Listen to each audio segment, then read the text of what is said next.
누가복음 12장의 마지막 단락을 통해서 하나님의 말씀을 선포하겠습니다. 우리는 지난 2주간에 그 깨어있으라라는 주제로 예수님께서 말씀하신 그 두 개의 비유, 그 비유에 대해서 살펴보았고요. 예수님께서 예수님께서 설명하신 깨어있음이 무엇인지를 여러분 꼭 기억하시길 부탁드립니다. 여러분, 우리는 그 깨어있을 수 없는 죄인이죠. 우리는 깨어있을 수 없는 그런 연약한 죄인임을 인정하고 회개해야 합니다. 그리고 우리는 이 율법을 다 지켜서 깨어있을 수 없습니다. 따라서 우리는 어떤 믿음을 가지고 주인을 기다려야 됩니까?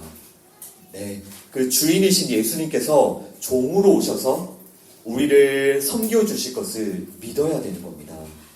예수님께서는 지혜 있고 또 신실한 청지기로 오셔서 이렇게 부족하고 연약한 이런 우리들에게 때에 따라 양식을 나누어 주실 것을 우리는 믿어야 되는 것입니다.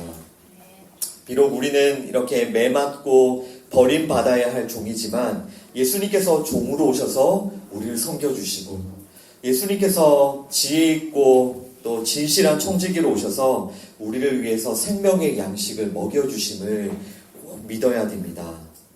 이렇게 우리 자신에 대한 철저한 자기 부인과 오실 그 예수님에 대한 믿음, 또 그 예수님의 십자가만을 전적으로 믿고 붙드는 것이 깨어있는 것이다. 그것이 깨어서 준비하는 것이다 라는 예수님의 말씀을 꼭 기억하시고 여러분도 깨어서 준비하는 그런 종이 되시기를 바랍니다. 오늘 세 가지 주제로 말씀 나누겠습니다. 첫 번째 우리가 나눌 주제는 불을 던지러 분쟁을 일으키러 왔다고요. 두 번째 주제는 천지의 기상을 분간하면서 어찌 이 시대는 분간하지 못하느냐. 또 세 번째 주제는 너를 고발하는 자와 길에서 화해하기를 힘쓰라. 이렇게 세 가지 주제로 하나님의 말씀을 나누겠습니다. 오늘 첫 번째 나눌 주제는 불을 던지러 분쟁을 일으키러 왔다는 예수님의 말씀에 대해서 함께 나누겠습니다. 누가복음 12장 49절과 50절 말씀을 함께 읽겠습니다. Luke chapter 12, verses 49 and 50. 내가 불을 땅에 던지러 왔노니 이 불이 이미 붙었으며 내가 무엇을 원하리요? 나는 받을 세대가 있으니 그것이 이루어지기까지 나의 답답함이 어떠하겠느냐. 아멘. I have come to bring fire on the earth, and how I wish it were already kindled. But I have a baptism to undergo, and how distressed I am until it is completed. 아멘. 49절부터 보시겠습니다. 49절 보시면 예수님께서 뭐라고 말씀하십니까? 내가 불을 땅에 던지러 왔다라고 말씀하십니다. 예수님께서 이 땅에 오신 목적이 무엇이라고요? 불을 땅에 던지기 위해서 예수님께서 오셨습니다. 그리고 이 불이 이미 붙었으면 내가 무엇을 원하리요? 라고 말씀하시죠. 즉 아직 불이 이 땅에 붙지 않았다라는 뜻입니다. 예수님께서는 땅에 불을 붙이러 오셨고요. 이 땅에 불을 던지러 오셨습니다. 오늘 이 말씀을 통해서 예수님께서 불을 땅에 던지신다. 예수님께서 불을 땅에 던지시기 위해 이 땅에 오셨다라는 이 말씀이 어떤 의미인지를 잘 한번 들어보시기를 바랍니다.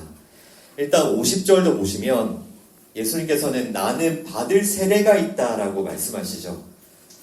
그러니까 예수님께서는 그 불을 땅에 던지는 것은 곧 예수님이 받으실 세례라고 이렇게 말씀하고 계신 거예요. 자, 이렇게 먼저 한번 좀 정리를 예수님께서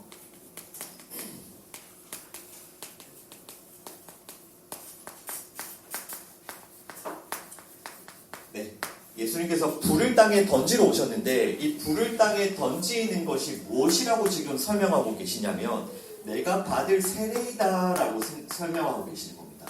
내가 받을 세례이다.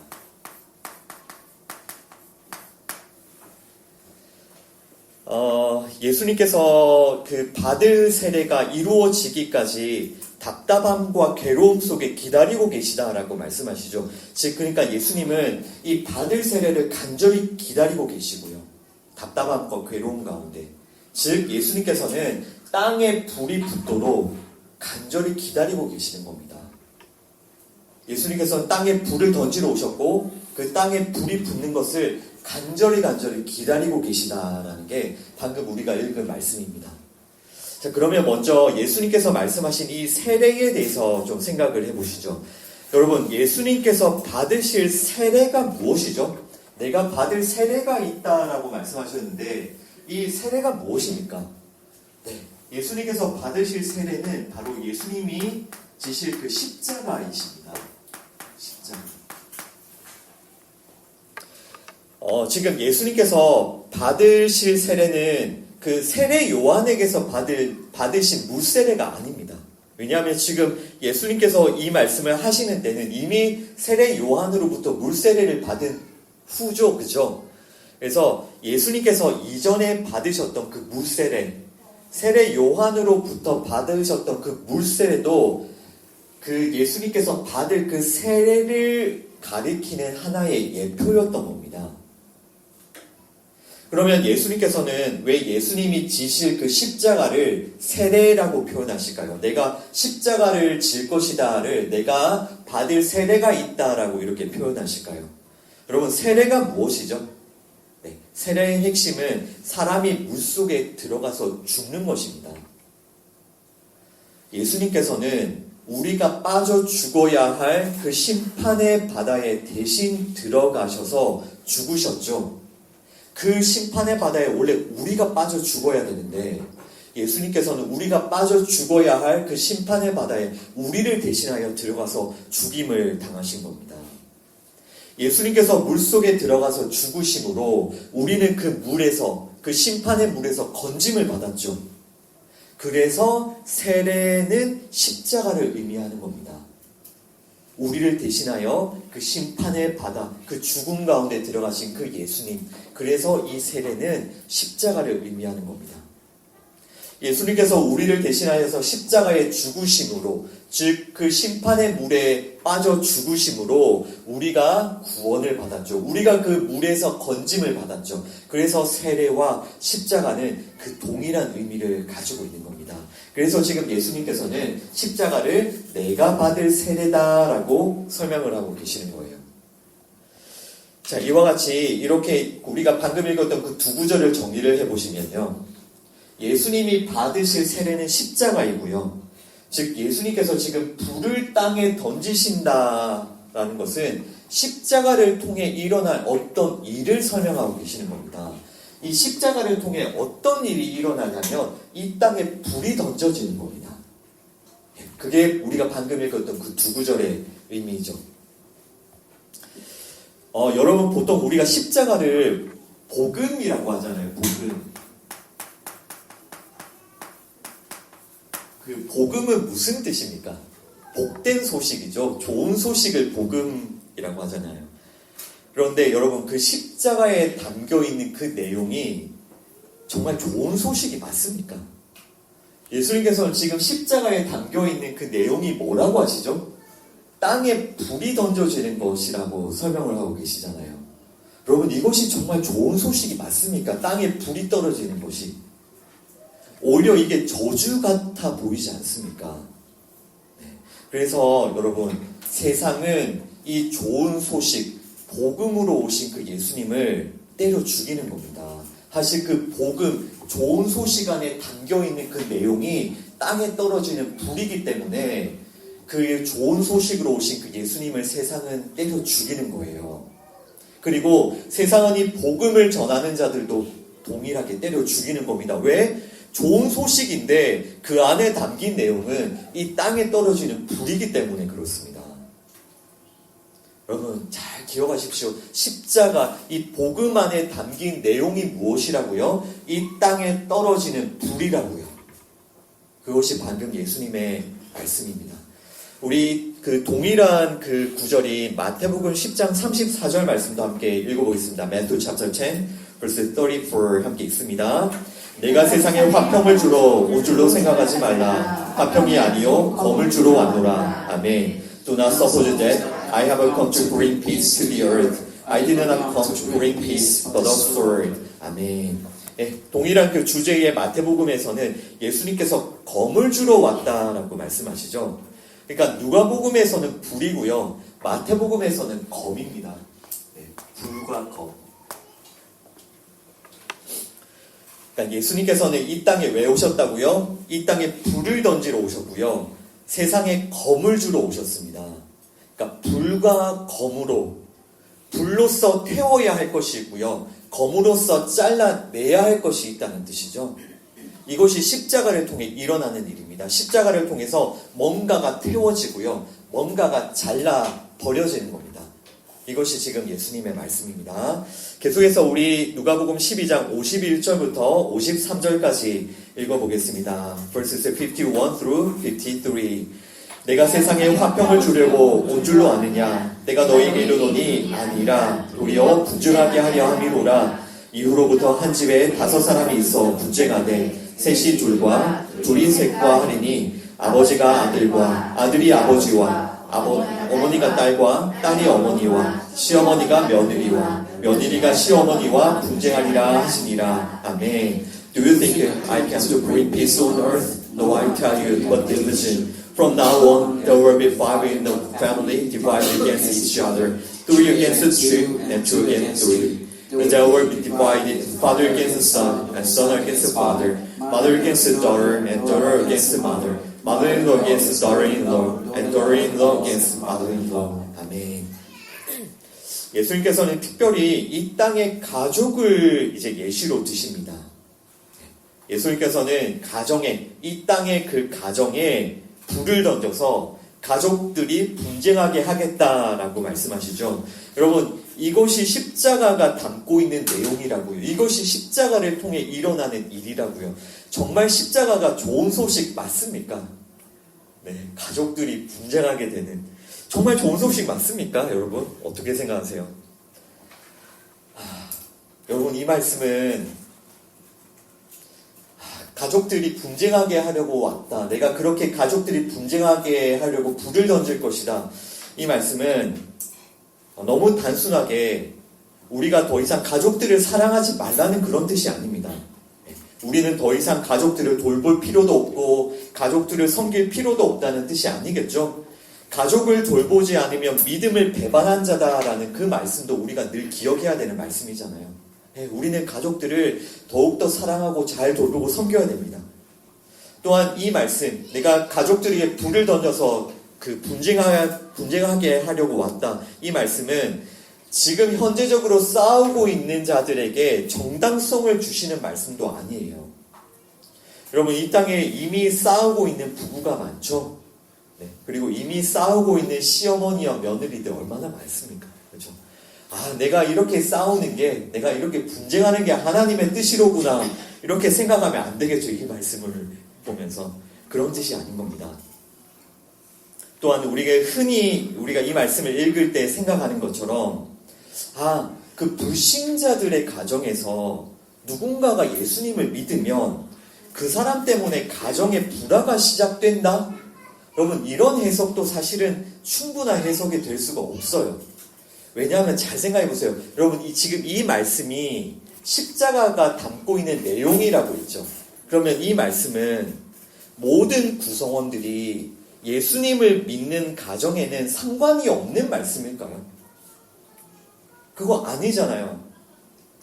그러니까 신자와 불신자가 섞여 있는 그 가정에만 해당되는 말씀입니까?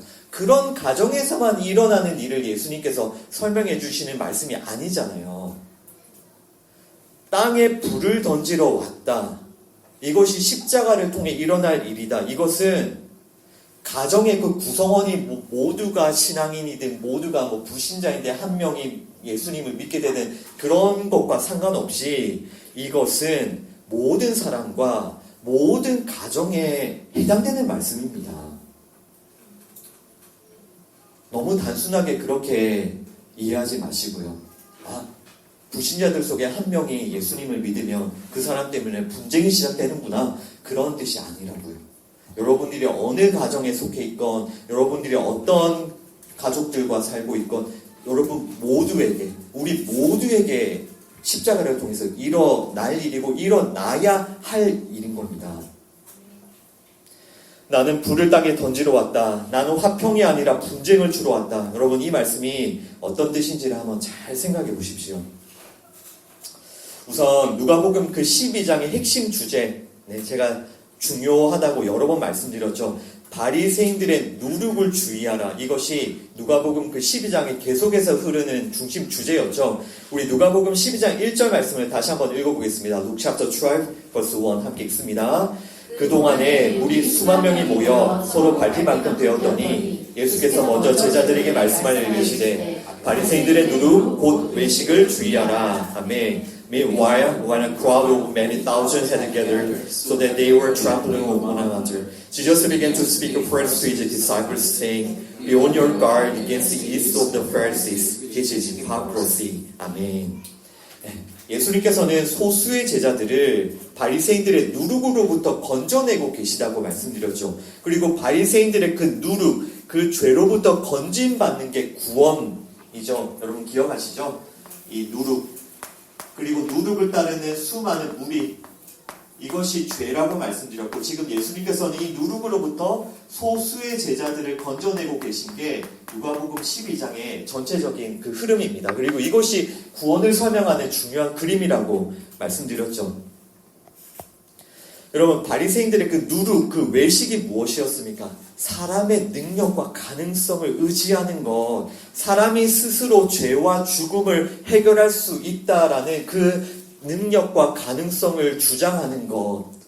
내가 사람이 스스로 죄를 해결할 수 있어. 우리가 스스로 죽음을 해결할 수 있어. 이것이 바리새인들의 누룩이었죠, 여러분. 기억하시죠? 그래서 이 바리새인들의 누룩이 가르침을 따르는 자들은 절대로 예수님을 믿을 수 없다고 했죠. 자기가 죄를 해결할 수 있다고 생각하니까, 자기가 그 죽음을 해결할 수 있다고 생각하니까. 여러분, 이것이 이 바리새인들의 누룩, 이 무서운 죄입니다. 사람의 능력과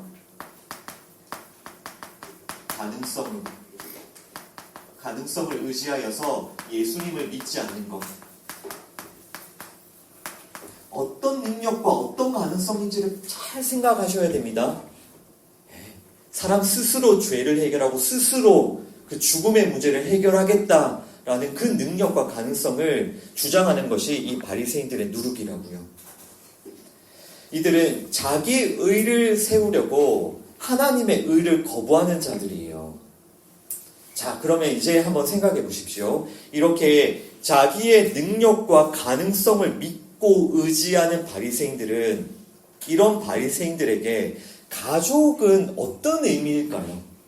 그들은 그 가족들을 어떤 의미로 받아들일까요? 바리새인들에게, 이런 누룩을 따르는 그 바리새인들에게 가족이라는 존재는 자신들의 그 의로움을 증명하는 근거가 되어버립니다. 잘 생각해보세요.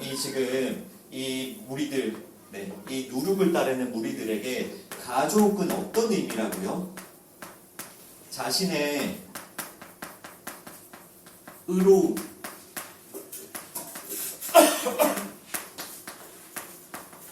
자신의 의로움을 증명해내는 증거로 이 가족들을 삼아버리는 거예요. 이게 어떤 내용인지 한번 잘 들어보세요. 여러분, 그 10계명의 제5계명이 부모를 공경하라는 계명입니다. 그리고 6계명부터 10계명까지가 쭉 사람들과의 관계 가운데 주시는 계명인데, 살인하지 말라, 간음하지 말라, 도둑질하지 말라, 이웃에게 거짓 증거하지 말라, 내 이웃의 집을 탐내지 말라.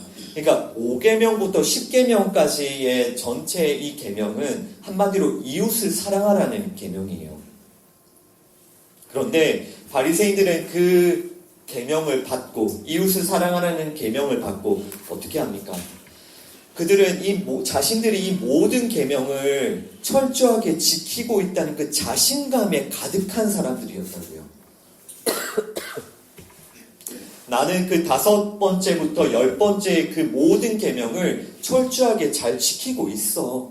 나는 그렇게 이웃을 사랑하고 있어. 이런 자신감으로 가득 차 있다고요. 왜? 그들은 이 바리새인들의 누룩을 따르기 때문에.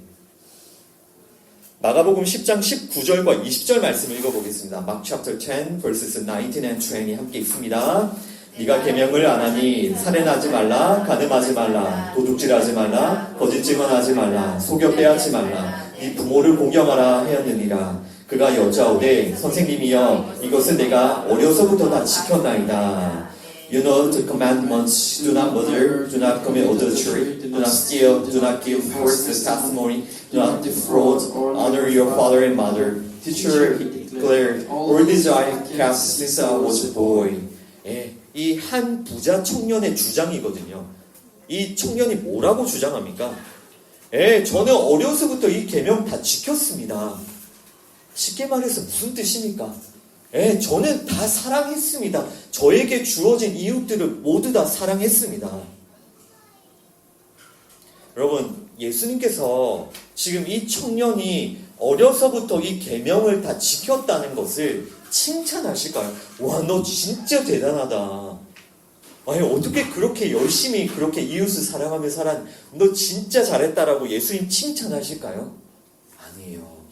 이 청년, 저는 이 계명을 다 지켰다고 주장하는 이 청년은 결국은 예수님을 따르지 못합니다.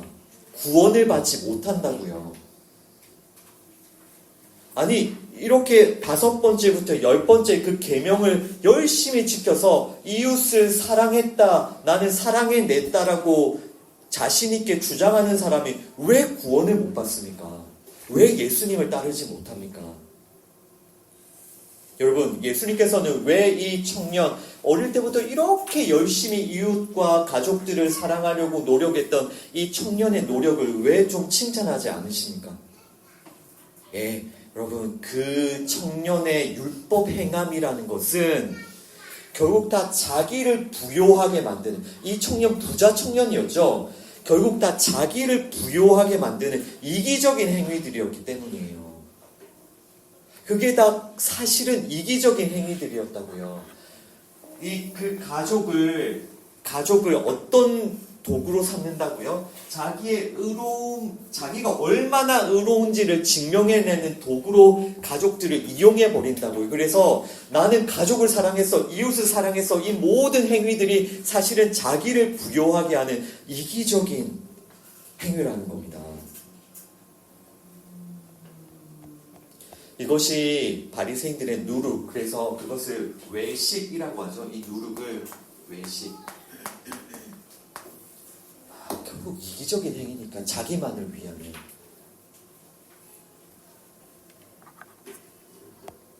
갈라디아서 5장 4절 말씀 읽어보겠습니다. Galatians chapter 5 verse 4 함께 읽습니다. 율법 안에서 의롭다함을 얻으려 하는 너희는 그리스도에게서 끊어지고 은혜에서 떨어진 자로다. 아멘. You who are trying to be justified by law have been alienated from Christ. You have fallen away from grace. 아멘. 여러분 꼭 기억하십시오. 우리는 율법 안에서 의롭다함을 얻을 수 없습니다. 율법 안에서 의롭다함을 얻고자 하는 바리새인들의 누룩이 얼마나 무서운 죄인지 아시겠어요? 아까 그 청년의 그 주장, 나는 어려서부터 이 계명을 다 지켜 행했다, 이 주장이 얼마나 무서운 주장인지 아시겠습니까? 그들은 그리스도에게서 끊어지고 은혜에서 떨어진 자들입니다. 절대로 예수님을 따를 수 없고요. 절대로 은혜를 경험할 수 없고요. 절대로 구원받을 수 없는 그 길을 걸어가는 자들이라고요. 로마서 10장 3절 말씀도 읽어봅니다. Romans chapter 10 verse 3. 하나님의 의를 모르고 자기 의를 세우려고 힘써 하나님의 의에 복종하지 아니하였느니라. 아멘. Since they did not know the righteousness that comes from God, and sought to establish their own, they did not submit to God's righteousness. 아멘. 바리새인들은 어떤 자들이라고요? 자기 의를 세우려는 자들이요. 자기 의를 세우려는 자들은 하나님의 의를 알 수가 없어요. 결국 하나님께 의롭다함을 받을 수도 없겠죠. 그리고 하나님의 의에 복종하지도 않습니다. 절대로 하나님 앞에 의롭게 될 수 없는 자들이에요. 어떤 자들이? 자기 의를 세우는 자들이. 자, 우리가 방금 읽었던 그 갈라디아서와 로마서 말씀을 정리를 해보면 그 바리새인들의 누룩을 따른 자들 어떤 자들입니까? 율법 안에서 의롭다함을 얻으려는 자들이죠. 자기 의를 세우려는 자들이죠. 이들은 가족을 어떻게 여긴다고요? 반드시 자기 숭배의 도구로 여기게 돼요. 자기의 의로움을 드러내려고 하는데 그 가족을 도구로 쓰게 되어 있습니다.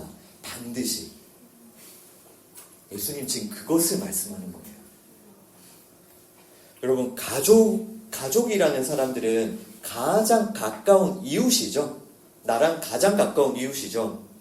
그 바리새인들이 나와 가장 가까운 이웃인 그 가족을 어떻게 이용한다고요? 내가 얼마나 의로운지를 그 가족들을 이용해서 계속해서 증명해내려고 한다고. 아니, 나는 이렇게 가족들을 사랑한다고. 나는 이렇게 가족들에게 효도한다고. 나는 이렇게 가족들을 섬긴다고. 나 이렇게 의롭다고.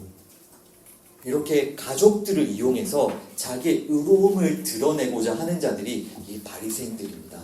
그것이 바리새인들의 누룩이에요.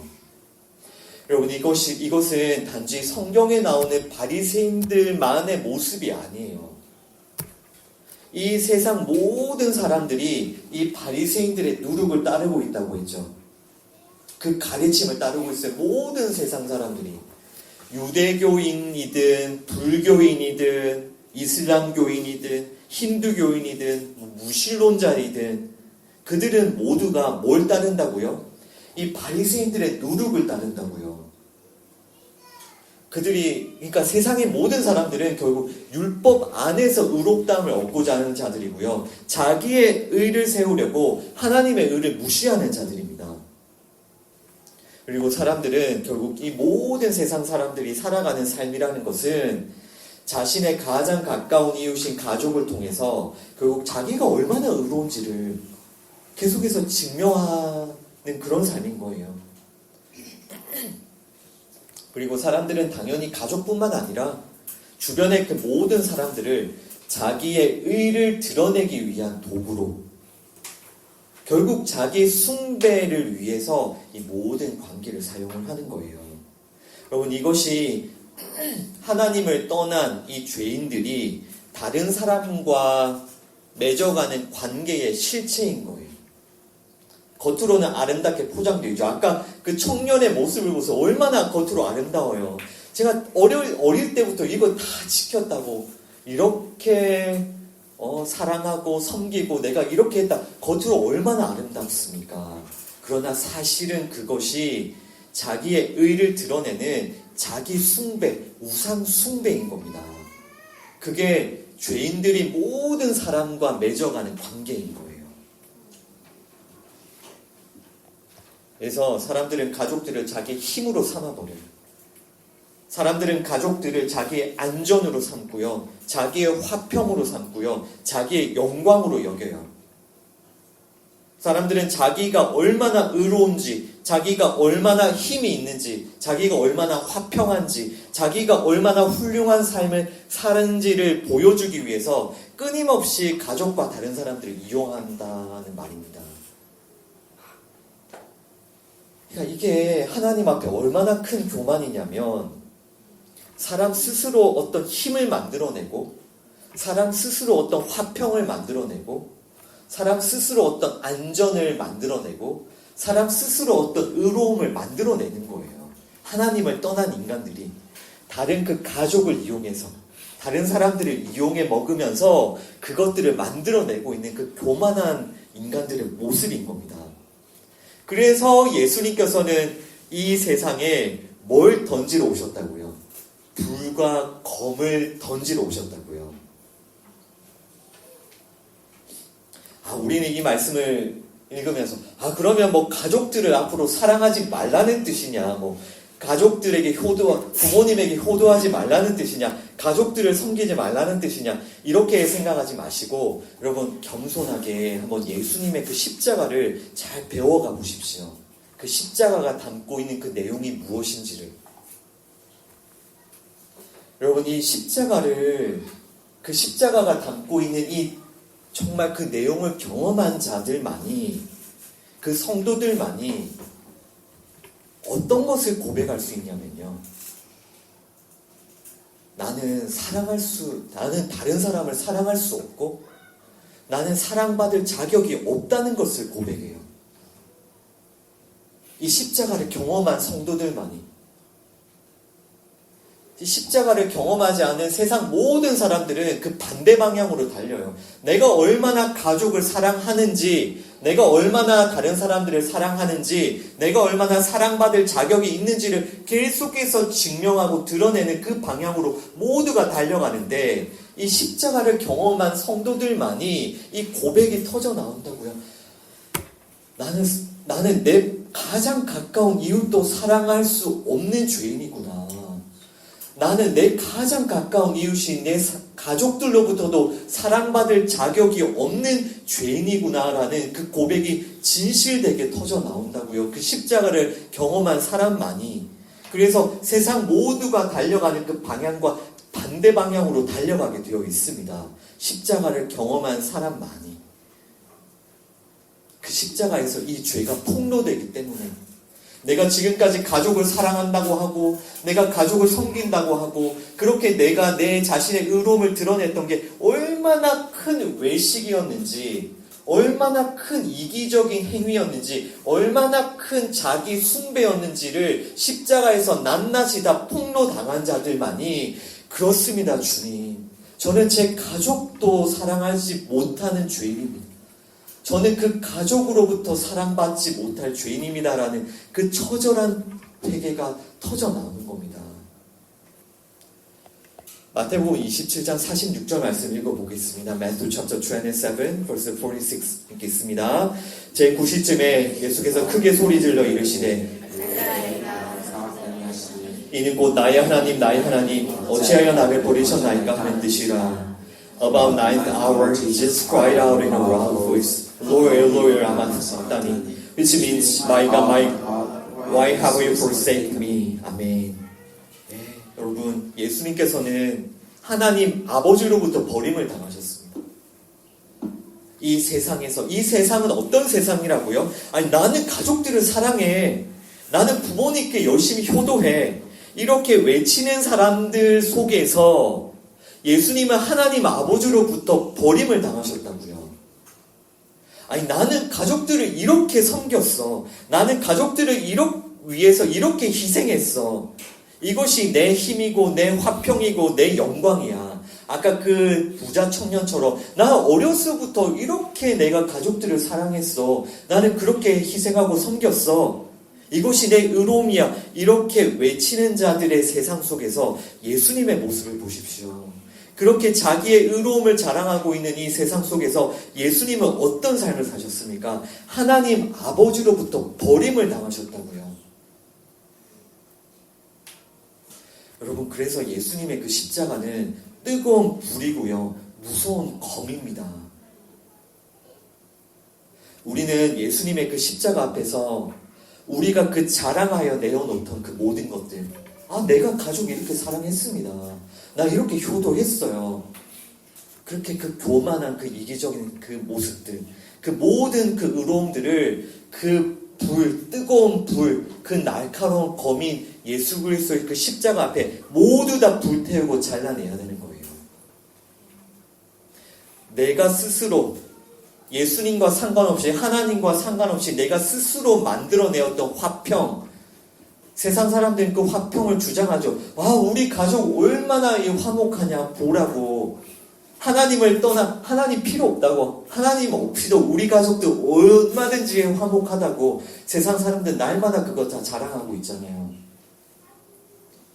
하나님을 떠나서 만들어내던 그 화평, 하나님을 떠나서 스스로 만들어내는 그 안전, 하나님을 떠나서 스스로 누리는 그 모든 영광들, 그것을 불, 검, 그 예수님의 그 십자가 앞에 다 불태우고 다 잘라내야 된다고요. 그리고 이렇게 십자가를 통과한 성도들은 내가 사랑할 수 없고 사랑받을 자격 없는 죄인이라는 것을 처절하게 고백하면서 나를 위해 버림당하신 그 예수님만 높입니다. 이것이 새로운 영적인 가족의 모습이에요. 여러분, 그 세상의 가족의 모습과 예수님의 그 십자가를 통과한 새로운 영적인 가족의 모습이 뭐가 다른지 아시겠습니까? 이 새로운 영적인 가족은요, 자기를 부인합니다. 나는 내 가장 가까운 이웃인 가족도 사랑할 수 없고 사랑받을 수 없는 그런 죄인이라는 것을 나 자신을 철저하게 부인해요.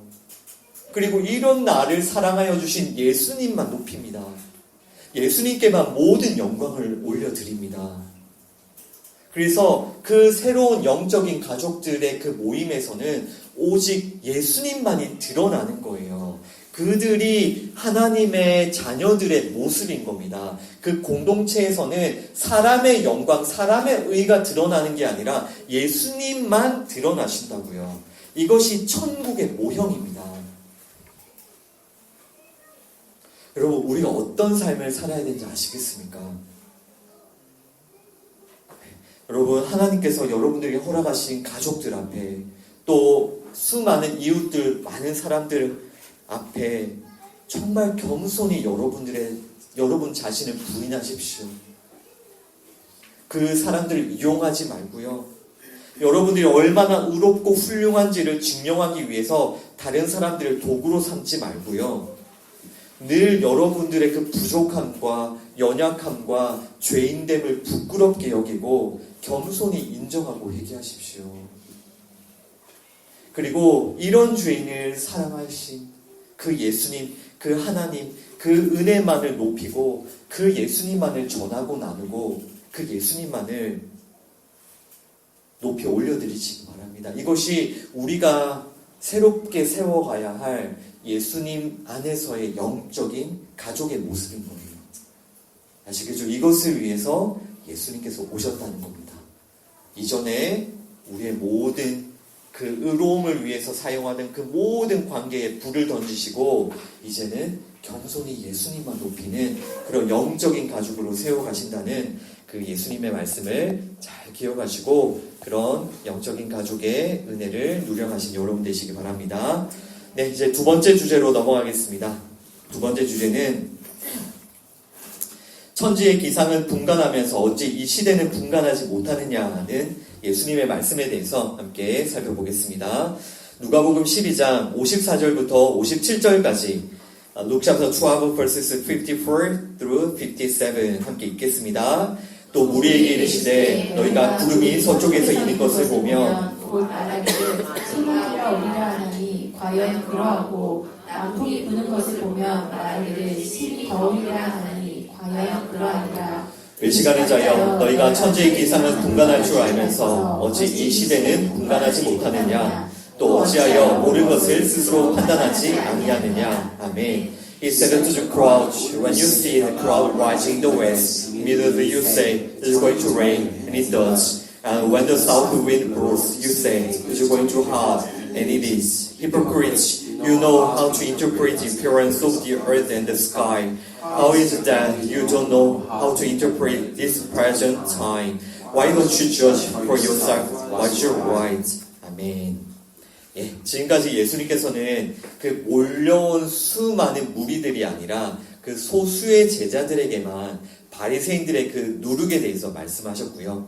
이제 그 마지막에 그 12장 마지막에 예수님께서는 그 무리들에게 두 가지 경고의 말씀을 주십니다. 그중 첫 번째가 방금 읽은 그 말씀, 시대를 분간하라는 말씀인데 이제 드디어 그 주변의 그 무리들에게 말씀을 하신 거예요. 지금까지는 계속해서 무리들이 아니라 그 제자들에게만 말씀하셨죠. 이제는 그 무리들에게 경고하시는 그 말씀입니다. 시대를 분간하라는 말씀인데요. 여러분, 이 말씀을 우리가 읽어보면 예수님의 말씀대로 사람들은 그 천지의 기상은 잘 분간하죠. 네, 그 당시 이스라엘의 그 상황을 보면 이스라엘의 서쪽에는 지중해가 있었습니다. 그래서 지중해에서 구름이 일어나면 그 바다에서 구름이 일어나면 곧 비가 내리는 겁니다.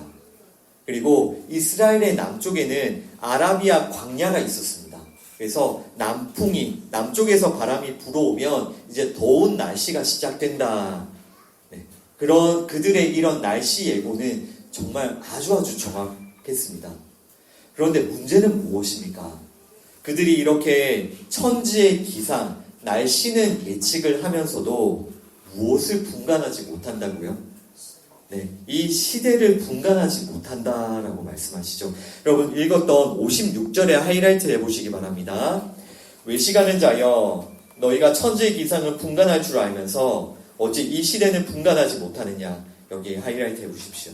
외식하는 자여 어찌 이 시대는 분간하지 못하느냐. You don't know how to interpret this present time. 네. 자, 예수님께서는 그 천지의 기상, 그러니까 날씨는 예측을 하면서 이 시대는 분간하지 못하는 것을 외식이라고 말씀하시죠. 이게 외식이다. 그러니까 이 시대를 분간하지 못하는 것을 외식이다라고 말씀을 하십니다.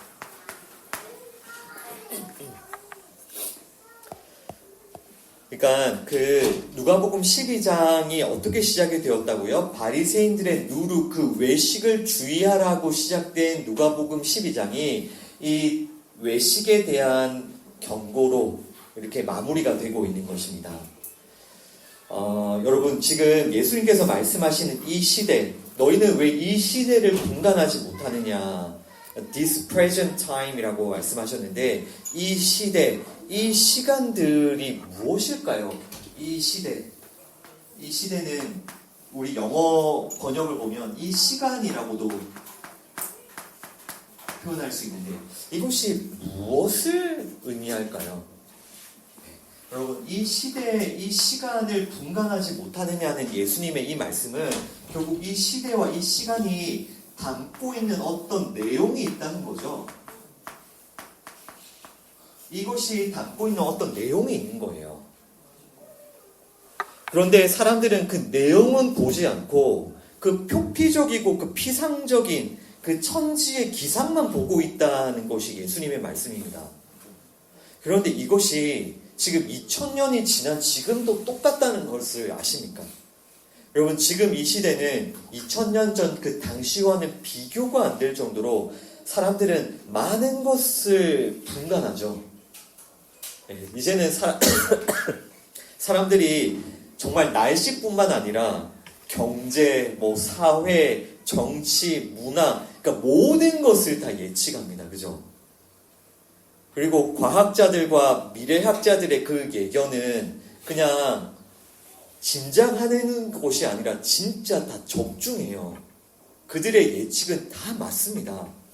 그리고 이제 AI가 그런 것들을 내어놓는데 AI가 내어놓는 이 시대에 대한 분석, 또 미래에 대한 예측, 정말 오류를 찾기가 힘듭니다. 진짜 그대로 되죠. 그리고 사람들은 이러한 것들에 열광하면서 자신의 삶을 그것에 맡기죠. 사람들이 그 예측하고 예견하는 것들에 자신의 삶을 맡깁니다. 그렇게 될 거야. 이 시대가 그렇게 흘러갈 거야. 근데 생각해 보십시오. 그 2000년 전의 사람들이나 지금 2000년 후에 이 사람들이나 혹은 우리 다음 세대는 또 얼마나 많은 거를 예측하고 또 예견하겠습니까? 그러나 그 사람들도 결국 이 시대와 시간이 담고 있는 이 내용은 보지 않는 거예요. 그것이 담고 있는 어떤 내용이 있는데 그 내용은 보지 않는다고요. 여러분 우리가 이 시대, 이 시간들을 통해서 읽어내야 될 그 내용이 무엇일까요? 요한복음 12장 23절 말씀 읽어보겠습니다. John chapter 12 verse 23 함께 읽습니다. 예수께서 대답하여 이르시되 인자가 영광을 얻을 때가 왔도다. 아멘. Jesus replied, The hour has come for the Son of Man to be glorified. 아멘. 말씀해 보시면 인자가 영광을 얻을 때가 왔다. 이 때라고 예수님 말씀하시죠. 그리고 요한복음 17장 1절 말씀도 읽어보겠습니다. John chapter 17 verse 1. 예수께서 이 말씀을 하시고 눈을 들어 하늘을 우러러 이르시되 아버지여 때가 이르렀사오니 아들을 영화롭게 하사 아들로 아버지를 영화롭게 하게 하옵소서. 아멘. After Jesus said this, he looked toward heaven and prayed, Father, time has come. Glorify your Son, that your Son may glorify you. 아멘. 예수님께서는 이렇게 나의 때를 언급하세요. 여러 번 예수님께서는 나의 때라는 그런 표현들을 예수님께서는 사용하시는데 나의 때를 언급하시며 예수님께서는 그 때가 예수님이 영광을 얻을 때다라고 말씀하시죠. 그때는 언제입니까? 그때는 예수님께서 죽임을 당하시고 부활하시는 때인 겁니다. 그러니까 모든 시간, 모든 그 시대, 모든 역사는 우리에게 이 때를 가리키고 있어요. 우리가 지금 2024년이라는 시간에 이 시대에 살고 있잖아요. 근데 이 시대와 이 시간은 무슨 때를 가리키고 있냐면 예수님의 그 죽으심과 부활하심의 그때, 예수님이 영광 받으시는 그때, 결국 그 예수 그리스도의 그 십자가의 그때, 그 십자가의 그때를 가리키고 있다고요. 예수님의 그 십자가의 죽으심과 부활하심, 또한 예수님의 그 재림과 심판, 그 예수님의 때를, 그 모든 시대와 모든 시간이 다 그 때를 가리키고 있다고요. 이해되십니까?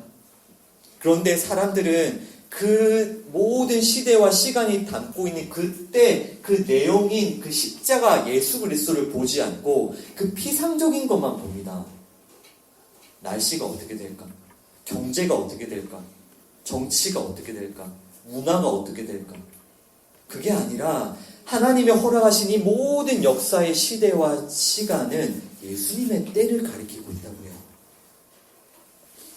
여러분, 이제 이 시대는 어떤 시대까지 우리가 왔냐면 사람들은 수명까지도 예측하죠. 사람의 수명. 사람은 한 명의 생명이 언제 태어날 것도 예측을 하고요. 은비 집사님 이제 곧 생명을 출산하시겠지만 그 생명이 언제 태어날 것도 예측을 하고요. 생명이 언제 죽을 것도 예측을 합니다. 그 날짜까지 정확하게 맞춰요. 우리는 그런 시대를 살고 있는데요. 그런데 아까 그 누가복음 12장 57절을 보시죠. 예수님 뭐라고 말씀하십니까? 너희들은 어찌하여 옳은 것을 스스로 판단하지 아니하느냐? 옳은 것을 스스로 판단하지 않느냐? 여러분, 이 시대가 예측하는 게 진짜 옳은 것입니까? 그것이 옳은 길이에요. 이 세상이 예측해주는 대로, 과학과 의학과 이 모든 것들이 예측해주는 대로 우리는 그것을 의지하고 그것에 따라 살아가면 되는 것입니까? 아니에요. 아니라고. 그게 옳은 길이 아니라고요. 그게 옳은 길이 아니라 이 시대와 이 시간이 가리키고 있는 이때, 이 내용을 우리가 보아야 된다고요. 그런데 사람들의 눈에는 이 때가 다 가려져 있어요. 생명과 부활의 신 예수님은 가려져 있다고요. 유일한 생명이시고 유일한 부활의 신 예수님을 모릅니다, 사람들은. 아무리 경제가 발전하고 아무리 과학이 발달해도 사람들의 눈에는 예수님의 십자가가 보이지 않습니다. 왜냐하면 사람들의 눈에 보이는 거는 그냥 피상적인 것만 보일 뿐이에요. 여러분, 이것이 무엇이라고요? 외식이라고요, 외식. 뭔가를 표피적으로만 보는 것, 그 내용을 보지 않는 것. 지금 바리새인들의 외식은 율법을 보는데, 말씀을 율법으로 보는데 예수를 보지 않는 거예요. 그 말씀에 담겨져 있는 내용이신 예수님은 보지 않고 그것을 껍데기인 율법으로만 붙들어 버리는 겁니다. 그래서 그들의 모든 행위가 외식이 될 수밖에 없는 거예요. 그래서 이 바리새인들에게 이 율법, 하나님의 말씀이라는 것은 자기의 의로움을 증명해내기 위한 도구로 이용될 뿐인 거예요. 그러니까 아까는 자기의 가족과 사람들도 자기의 의로움을 드러내기 위한 도구로 쓰죠. 근데 똑같이 바리새인들은 하나님의 말씀도 자기의 의로움을 드러내기 위한 도구로 사용합니다. 요한복음 5장 46절과 47절 말씀 읽어보겠습니다. John chapter 5 verses 46 and 47. 모세를 믿었더라면 또 나를 믿었으려니 이는 그가 내게 대하여 기록하였음이라. 그러나 그의 글도 믿지 아니하거든 어찌 내 말을 믿겠느냐 하시니라. 아멘. If you believe Moses, you would believe me, for he wrote about me. But since you do not believe what he wrote, how are you going to believe what I say? 아멘. 자, 보십시오. 예수님 뭐라고 말씀하세요? 모세가 기록한 책. 여러분, 그 모세가 기록한 책이 무엇이죠?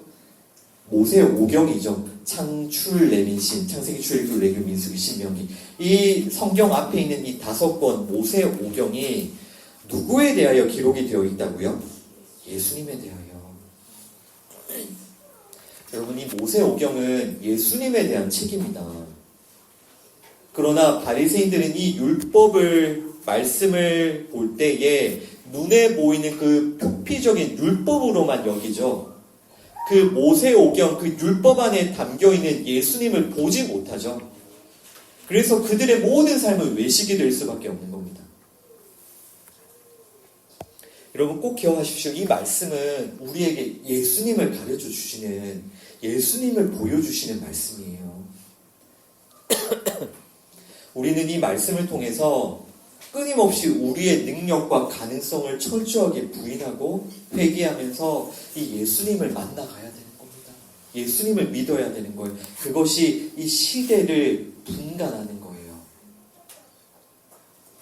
여러분, 우리에게 정말 이 시대를 분간하는 믿음을 주시기를 간절히 원합니다. 2024년이라는 이 시대, 이 때가 가리키고 있는, 이 시간이 가리키고 있는 그 때를 볼 수 있는 믿음. 여러분, 세상 사람들이 예측하는 대로, 세상 사람들이 생각하는 대로, 세상 사람들이 여러분들을 이끌어가는 대로 그대로 따라가지 마십시오. 그것이 아니라 이 시대가, 이 시간이 가리키고 있는 그 진리를 찾아가십시오. 이 말씀이 증거하는 그 진리를 찾아가십시오. 예수 그리스도. 눈에 보이는 그 피상적인 것에 휘둘리는 삶이 아니라 그 눈에 보이는 피상적인 것들은 계속해서 반복됩니다. 예수님의 초림과 재림 사이의 모든 일들은 계속 반복된다고요. 눈에 보이는 일들은 전쟁과 지진과 기근과 그 모든 것들이 계속 반복일 뿐이에요. 그것에 휘둘리지 마시고 이 모든 시간이 가리키고 있는 그 때를 보십시오. 오직 진리이신 그 예수님을 보시고요. 그 예수님을 따라가는 그 옳은 길을 따라가세요. 그렇게 할 때에 여러분들이 이 시대에 눈에 보이는 피상적인 것들에 휘둘리지 않을 수 있습니다. 이 율법을 통해 예수님을 여러분들이 꼭 붙들 때에 율법주의자들에게 휘둘리지 않을 수 있어요. 우리 주변에 있는 모든 이단들이 다 율법주의자들이잖아요. 뭐 신천지고 하나님의 교회고 여호와의 증인이고 다 율법주의자들이라고요. 여러분 그들이 여러분들을 쥐고 흔들 때 여러분들이 예수님 이 말씀을 통해서 피상적인 율법이 아니라 예수님을 꼭 붙들고 있어야 여러분 휘둘리지 않을 수 있습니다. 마지막 세 번째 주제입니다. 너를 고발하는 자와 길에서 화해하기를 힘쓰라. 이 주제에 대해서 나누겠습니다. 누가복음 12장 58절과 59절, 12장의 가장 마지막 구절입니다. verses 58 and 59 함께 읽습니다. 내가 너를 고발하는 자와 함께 법관에게 갈 때에 길에서 화해하기를 힘쓰라. 그가 너를 재판장에게 끌어가고 재판장이 너를 옥졸에게 넘겨주어 옥졸이 오기가들과 염려하라. 내게 이르노니 한 푼이라도 남김없이 갚지 아니하고서는 결코 거기서 나오지 못하리라 하시니라. 아멘. As you are going with the adversary to the magistrate, try hard to be reconciled to him on the way, or he might drag you off to judge, and the judge turn you over to the officer throw you to the prison. I tell you, get out until you have paid the last penny. 아멘. 여러분 지금은 우리가 천지의 기상을 예측하면서 그것에 열광하며 살 때가 아니에요. 물론 그것은 하나님이 일반 은총으로 주신 만큼 우리가 사용할 것은 사용해야 되겠지만 우리가 그것에 열광하며 그것을 따라갈 때가 아니라고. 왜냐하면 우리를 고발하는 자가 우리를 법관에게 끌고 가고 있기 때문이에요. 우리가 처한 상황을 보시라고요. 우리를 고발하는 자가 우리를 지금 법관에게 끌고 가고 있다고요. 그것이 지금 우리가 살고 있는 때입니다. 우리가 처한 상황이라고요. 그러면 여러분, 우리가 지금 법관에게 끌려가고 있는데, 고발당해서 우리를 고발하는 자가 우리를 끌고 재판장에게 끌고 가고 있는데 우리 어떻게 해야 됩니까? 예, 우리는 반드시 길에서 그 재판장, 그 법관에게 끌려가기 전에 가는 길에서 우리를 고발하는 자와 반드시 화해해야 되는 겁니다. 반드시요. 그렇게 하지 않으면 우리는 결국 고발을 당하고요. 재판을 받게 되고 감옥에 던져지게 될 것이기 때문입니다. 그리고 우리는 한 푼이라도 남김없이 다 갚지 않으면 절대로 그 감옥에서 나올 수 없습니다. 그것이 지금 우리가 처한 상황입니다. 여러분, 예수님의 이 무서운 경고로 누가복음 12장이 끝이 납니다. 우리가 처한 상황이 어떤 상황인지 아시겠습니까? 네, 끌려가고 있다고요. 여러분, 정말 하나님의 심판대 앞에 서기 전에 반드시 예수님 믿으셔야 됩니다. 정말 예수님의 십자가만 붙드셔야 돼요. 그 심판대 앞에 고발하는 자가 여러분들을 끌고 그 심판대 앞에 섰을 때 예수님을 의지하지 않는 자들은 그 누구도 하나님으로부터 의인이다 라고 판결받을 수 있는 사람은 아무도 없습니다. 그리고 그 전능하신 하나님 앞에 우리가 죄인으로서 판결받아야 될 그 결과는 요한과 불에 던져지는, 그 지옥불에 던져지는 것입니다. 그 누구도 피할 수 없어요. 그래서 우리는 반드시 그 심판대 앞에 서기 전에 예수님을 믿어야 되고요. 우리는 우리의 모든 죄의 값을 우리 대신하여서 지불하여 주신 그 예수님만을 믿고 하나님을 만나야 되는 겁니다. 우리가 그 삶을 살고 있어요. 하루하루. 여러분, 우리는 지난 몇 주 동안 이 누가복음 12장을 쭉 살펴보았습니다. 이제 우리 누가복음 12장을 좀 마무리할 텐데요. 이 누가복음 12장을 통해서 바리새인들의 누룩에 대해서 우리가 많이 나누었었죠. 저는 정말 여러분들의 그 신앙생활이 바리새인들의 누룩, 그 바리새인들의 가르침을 따르는 외식이 되지 않기를 간절히 바랍니다. 여기 이 자리에 나와 계신 여러분들께서 여러분들의 그 신앙생활이, 여러분들의 믿음이 외식이 되지 않기를, 바리새인들의 누룩이 되지 않기를 간절히 바랍니다. 여러분들은 어떤 삶을 살고 계세요? 여러분들은 어떤 신앙생활을 하고 있습니까? 그런 천지의 기상을 분간하는 그것에 모든 관심을 두고 있습니까? 날씨를 예측하고 경제를 예측하고, 아니면 정말 이 시대, 이 시간을 분간하고 이 시대와 시간이 가리키고 있는 그 때를 발견하고 있습니까? 그리고 여러분들은 이 성경책을 통해서 하나님이 주신 이 말씀을 통해서 표피적인 율법만 붙들고 있습니까? 여러분들이 아는 것은 그냥 표피적인 율법입니까? 아니면 정말 이 율법이 담고 있는 내용이신 예수 그리스도를 여러분들이 만나고 있습니까? 정말 예수님을 믿고 있습니까? 그리고 여러분들을 고발하는 자가 여러분들을 지금 끌고 가고 있는데 여러분들은 그 고발하는 자와 길에서 화해하기를 날마다 힘쓰고 있습니까? 즉 날마다 정말 예수님을 믿기 위해서, 예수님을 만나고 예수님을 의지하기 위해서 힘을 쓰고 있습니까? 여러분, 정말 어떤 삶을 살고 있는지를 잘 돌아보십시오. 여러분, 정말 바리새인들의 누룩이 되어서는 안 됩니다. 이렇게 이 자리에, 하나님을 예배하는 자리에 나와서 하나님을 예배하는 자의 모습으로 앉아 계신 여러분들이 외식이 되어서는 안 된다고요. 단 한 명도 그런 사람이 있어서는 안 됩니다. 여러분, 우리 성도들이 살아가야 될 삶이라는 것은 이 바리새인들의 그 누룩이 주장하는 것처럼 우리 자신을 위해서 하나하나 쌓아가고 얻어가는 삶이 아니라는 것을 꼭 기억하십시오. 그 사람들은 이 세상을 어떤 마음으로 살고 있냐면 자신을 위해서 인기를 쌓고 명예를 쌓고 또 인정을 쌓고 영광을 쌓고 그래서 자신이 얼마나 훌륭하고 얼마나 의로운 사람인지를 자랑하고 내세우느라 사람들은 정신이 없어요. 그래서 오늘 우리가 나눈 말씀처럼 사람들은 자기의 의로움을 증명하기 위해서 가족들도 사용하고 이 말씀도 사용해요. 그러니까 모든 것을 자기의 유익과 자기의 영광을 위해 사용하는 게 이 세상 사람들의 삶이고 그것이 바리새인들의 누룩을 따르는 삶이에요. 그러나 여러분 꼭 기억하십시오. 우리 성도가 살아야 될 삶은 그런 삶이 아니라 어떤 삶이냐면요. 빼앗기는 삶이에요. 빼앗기는 삶.